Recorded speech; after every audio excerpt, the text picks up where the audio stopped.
प्रदूषण इस समय एक विकराल समस्या का रूप लेता जा रहा है। विश्व के सर्वाधिक प्रदूषित शहरों में से एक माना जाता है। तमाम योजनाओं के बावजूद भी कानपुर को एक प्रदूषित शहर ही माना गया है, लेकिन विगत कई वर्षों से काफी सुधार देखा जा रहा है।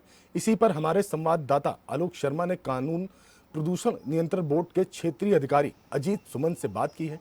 क्या कुछ कहा है अजीत सुमन ने, चलिए आपको सुनाते हैं। कानपुर को पूर्व का मैनचेस्टर भी कहा जाता था, और मैनचेस्टर इसलिए कहा जाता था क्योंकि यहाँ पर फैक्ट्रीज थी, यहाँ पर इंडस्ट्री थी। और वही इंडस्ट्री जब कानपुर के लिए एक दिक्कत खड़ी करने लगी तो भारत सरकार की एक योजना आई कि उन्होंने कहा कि इस जो इंडस्ट्री का जो भी वेस्टेज होता है, जो प्रदूषण वाले जो मटेरियल होते हैं, वो लोगों के सेहत को खराब करने लगे। और तभी प्रदूषण नियंत्रण बोर्ड कानपुर का चर्चा में हमेशा आता रहा है। और आज हमारे साथ बात करने के लिए क्षेत्रीय अधिकारी श्री अजीत सुमन जी हैं। अजीत जी, न्यूज़ प्लस से बात करने के लिए आपका बहुत बहुत thank you very much. Thank you ji. ये कहना ये था कि कानपुर चूंकि एक इंडस्ट्रियल है और काफी इंडस्ट्री का डेवलपमेंट यहाँ होता रहा है, लेकिन वही इंडस्ट्री इस समय एक प्रॉब्लमेटिक हो गई पब्लिक के लिए कि उनका जो वेस्ट निकलता है उसके रोकथाम के लिए क्या अभी आगे की योजना है? सर, जो भी हमारे यहाँ पॉल्यूटिंग नेचर की इंडस्ट्री, बेसिकली हमारे पास 4 कैटेगरी की इंडस्ट्री होती है जो सीपीसीबी की गाइडलाइन है। Red category, orange category, green category, white category और ब्लू कैटेगरी। तो पॉल्यूटिंग नेचर में रेड कैटेगरी जो मेन है, उसके बाद ऑरेंज कैटेगरी है।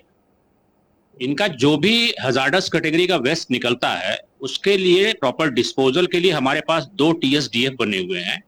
ये कानपुर देहात में है, एक है रैमकी और एक है भारत ऑयल। इसके लिए हर इस नेचर की जो इंडस्ट्री है पॉल्यूटिंग नेचर की, उनकी मेंबरशिप लेनी पड़ती है। और इनका जो भी वेस्ट होता है, नुकसानदायक होता है, हजार्डस होता है, टॉक्सिक होता है, उसको वो कंपनियां जो हमारी TSDF हैं वो ले जाती हैं और उसको प्रॉपर तरीके से न्यूट्रलाइज करके, और उनके पास सिक्योर्ड लैंडफिल बना हुआ है, उसमें उसको डिस्पोज कर देती है। हॉस्पिटल का जो वेस्ट मैनेजमेंट, वेस्ट जो मटेरियल होता है, वो भी एक बड़ा कारण होता है लोगों की सेहत के लिए। उसके लिए क्या करना है? हॉस्पिटल जितने भी हमारे पास हैं, जो हमारा बायोमेडिकल रूल है 2016 का है और अमेंडेड 2018 का है। जब अमेंडेड 2018 का है तो उसमें क्लियर कट मेंशन कर दिया गया है कि जो 10 बेड से ज्यादा कैपेसिटी के हॉस्पिटल होंगे, बेडेड हॉस्पिटल, उनको इमीडिएट इफेक्ट से अपने यहाँ एक ट्रीटमेंट प्लांट लगाना होगा। और जो 10 बेड से कम वाले हैं उनके लिए 31 दिसंबर 2019 तक का टाइम दिया। अब दूसरा इश्यू ये होता है कि जो उनके यहाँ सॉलिड वेस्ट निकलता है, इन्फेक्शियस वेस्ट होता है, उसके डिस्पोजल के लिए हमारे यहाँ CBWTF है, common biomedical waste treatment facility है। हमारे यहाँ 3 है, एक MPCC है, एक विलवर्ड है और दूसरा हमारा रैमकी है। जो भी हॉस्पिटल बेडेड होते हैं इनको भी उनकी मेंबरशिप लेनी पड़ती है और ये कंपनियां अपना गाड़ी भेज करके उनके यहाँ से वेस्ट मंगवा लेती हैं और प्रॉपर तरीके से डिस्पोज ऑफ करती हैं। क्योंकि वो मेंबरशिप जब लेंगे तभी हम उनको ऑथराइजेशन देंगे हॉस्पिटल को, और जब हम ऑथराइजेशन देंगे तब CMO उनका रिन्यूअल करते हैं रजिस्ट्रेशन का। कितने हॉस्पिटल होंगे जो आपके साथ एड ऑन है? हमारे साथ एड ऑन करीब दोनों डिस्ट्रिक्ट मिला करके, हमारे पास एक्चुअली कानपुर नगर भी और फर्रुखाबाद भी है, तो लगभग टोटल मिला के करीब 1800 से 2000 के आसपास हॉस्पिटल। कोई ऐसे हॉस्पिटल है जिन्होंने आपके साथ एड ऑन नहीं हुए हैं फिर भी वो अपना काम कर रहे हैं, उनके लिए सर क्या? उसके लिए ऑलरेडी हम CMO को एक लेटर भी इशू किए हैं कि जो भी उनके पास बेडेड हॉस्पिटल की लिस्ट है वो मुझे प्रोवाइड कर दें।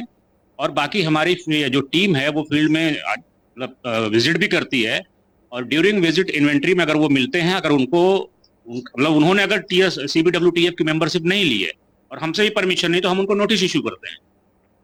उसके बाद भी नहीं आता तो फिर हम लोग उस पर एक्शन करते हैं, क्योंकि पब्लिक सर्विस है, पब्लिक सर्विस को हम बंद नहीं कर सकते। तो उस पर हमारे यहाँ EC का एक प्रोसीजर होता है, एनवायरमेंटल कंपनसेशन इंपोज करने की बात आती है, फिर हम लोग वो करते हैं। बट क्योंकि CMO को डायरेक्शन है कि बोर्ड का ऑथराइजेशन नहीं होगा तो आप उनका रजिस्ट्रेशन रिन्यूअल नहीं करेंगे, इसलिए हर हॉस्पिटल को हमारे यहाँ पहले आकर के लेना पड़ता है, और आते हैं लेते लोग। इस पनकी की जो पावर हाउस की राख है, ये एक बड़ा फैक्टर है यहाँ के आसपास के लोगों के लिए, और उसकी वजह से लोगों को दिक्कतें भी आती हैं। क्या कहेंगे इसके लिए सर? चूंकि पनकी पावर प्लांट में अभी जो है नया कमिश्निंग हुई है, तो इनके यहाँ जो ऐश को कंट्रोल करने के लिए ESP लगता है, इलेक्ट्रोस्टैटिक प्रेसिपिटेटर, वो अभी अंडर कमिश्निंग था, इस वजह से ये प्रॉब्लम। तो मैं कल खुद साइट पे विजिट करने गया हूँ, पहले की तुलना में आज की डेट में काफी इम्प्रूवमेंट है। जी हाँ। जैसे जाजमऊ की जो टेनरीज है उनको काफी कुछ तो माइग्रेट कर गई हैं, जो भी हैं। आज भी जो प्रधानमंत्री की महत्वाकांक्षी योजना है नमामि गंगे, उसके तहत गंगा की सफाई के लिए बड़ा बजट आता है। लेकिन आज भी सर जो मटेरियल है, वेस्ट मटेरियल वो जाता है। उसके जो जो प्लांट बने हुए थे, सीवर प्लांट एसटीपी बने हुए थे, वो कहीं ना कहीं बंद पड़े हैं उसके लिए। और सर दूसरा एक चीज और भी है, जो व्हीकल्स जो इस समय आउट ऑफ द पीरियड जा चुके हैं, वो भी सर चल रहे हैं। उसके लिए सर क्या है? देखिए, जाजमो की जो आप बात कर रहे हैं, जिस समय मैंने ज्वाइन किया था उसी समय 36 MLD का एक एसटीपी था जो कि काफी पुराना था। उसको इन लोगों ने बंद कर दिया और उसका पानी डाइवर्ट कर दिया जो हमारा प्रॉपर एसटीपी चल रहा था उसमें। नो डाउट ओवरलोडिंग में ये प्रॉब्लम आई। एट ए टाइम मैं एक्शन मोड में आया और मैंने जल निगम को चिट्ठी लिखी, नोटिस भेजी। उसके बाद उनके यहाँ सुधार हुआ, 36 MLD वाला भी चढ़ा और एक नया एसटीपी 20 MLD का है, प्रॉपर चल रहा है, प्रॉपर ट्रीटमेंट कर रहा है। हमारे यहाँ से कंटिन्यू सैंपलिंग हो रही है उसकी और पैरामीटर्स विद इन लिमिट उसके आ रहा है। तो जो पहले की समस्या थी उसमें काफी कंट्रोल हो गया। जिन्हें की पूरी प्रशासन व्यवस्था जो है सजग मोड पर है और इनके आने के बाद से बड़े सकारात्मक सुधार कानपुर में देखने को मिले हैं। उम्मीद है कि आगे कानपुर प्रदूषण मुक्त होने की दिशा में आगे बढ़ेगा। कैमरामैन विष्णु राठौर के साथ आलोक शर्मा, न्यूज़ प्लस, कानपुर।